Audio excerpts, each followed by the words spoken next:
Hello everyone, কেমন আছো? আশা করি সকলে অনেক অনেক ভালো আছো। দেখো আজকে নিয়েছিলাম কাঁকরোলের একটা অসাধারণ রেসিপি, কাঁকরোলের ভর্তা। তোমরা কাঁকরোলের ভর্তা কে কে খেয়েছো কমেন্টে অবশ্যই জানিও। তো কাঁকরোল তো আমরা অনেকে খেতে পছন্দ করি, অনেকে খেতে পছন্দ করি না, কিন্তু এইভাবে একবার বানিয়ে দেখো, খুবই ভালো লাগে খেতে।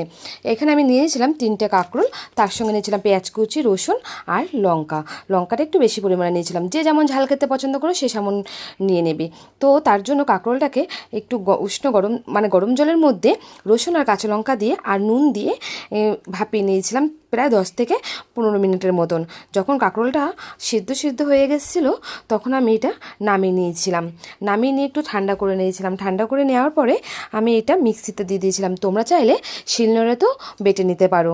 তো আমি মিক্সিতে দেওয়ার পরে দেখো কত সুন্দর পেস্টটা হয়েছে। পেস্টটা কিন্তু খুব সুন্দর হয়েছিল। তারপরে এটা আমি কড়াইতে সাদা তেল দিয়ে, আমরা যেহেতু সাদা তেল খাই, তার মধ্যে কালো জিরা আর লঙ্কা, এই পেঁয়াজ কুচি দিয়ে এটা একটু নাড়াচাড়া করে নিয়েছিলাম। এটা যখন ব্রাউন কালার হয়েছিল তখন আমি তার মধ্যে দিয়ে দিয়েছিলাম সেই কাঁকরোলের পেস্টটা। এটা দিয়ে অল্প পরিমাণে চিনি দিয়েছিলাম আর দিয়ে দিয়েছিলাম হালকা নুন। নুনটা একটু কম হয়েছিল আগে যখন নুন সিদ্ধর সময় দিয়েছিলাম। তো তারপরে এটা একটু হালকা ব্রাউন করে ভাজার পরে তারপরে আমি এটা পরিবেশন করে নিয়েছিলাম। খেতে কিন্তু অসাধারণ হয়েছিল। তোমরা একবার বাড়িতে ট্রাই করতেই পারো। যদি ভালো লাগে ভিডিওটা লাইক কমেন্ট করতে কিন্তু ভুলো না।